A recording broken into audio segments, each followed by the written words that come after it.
Okay, this is a short lesson on how to multiply fractions.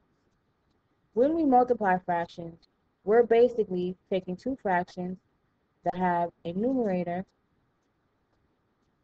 and a denominator,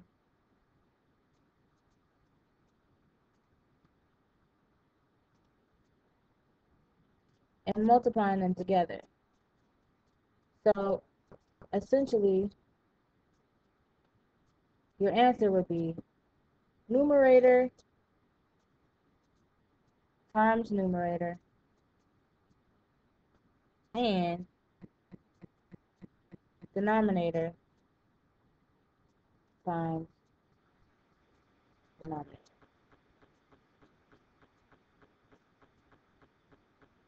So for example, that I had the fractions 5, 6, and I wanted to multiply that by 3, 4. What I can do first, before I multiply, is I can cross cancel. And what we do when we cross cancel is I say, okay, are there any greatest common factors that 3 and 6 share? We will cross cancel these numbers. And is there any factors that 5 and 4 share? If the answer is no, I leave the number alone. If the answer is yes, then I'm going to divide by that number, and then I'll multiply. So is there a greatest common factor between 3 and 6? Yes, there is. It's 3. So I say, okay, well, how many times is 3 going to 3? Well, that's 1 time.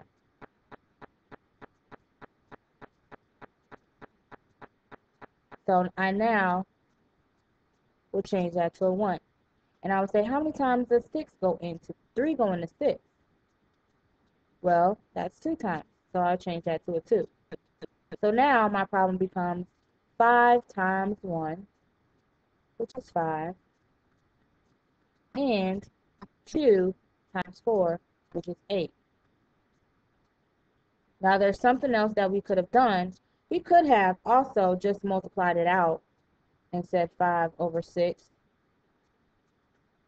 times 3 over 4. And we could have simplified.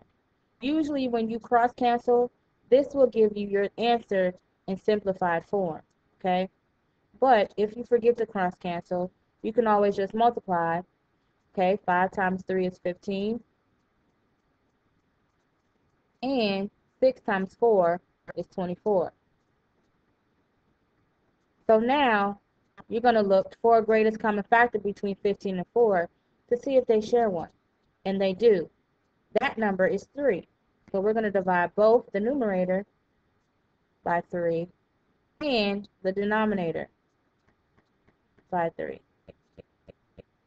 Once you do that, you're going to get the same answer we just got up top, 5 and 8. And to make sure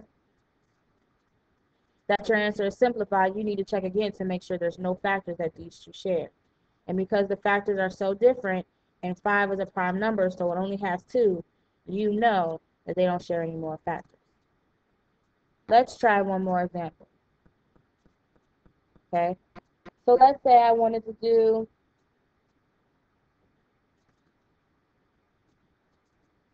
2/3 times 8/9. Well, I'm going to check. Can I cross cancel? There's not a factor that 8 and 3 share. No. There's not a factor besides 1 that 2 and 9 share. So I'm just going to go ahead and multiply across. 2 times 8 is 16. 3 times 9 is 27. And to simplify and to check, I'm going to make sure that 16 and 27 do not share any factors, and they don't. Okay? And that's how you multiply with fractions.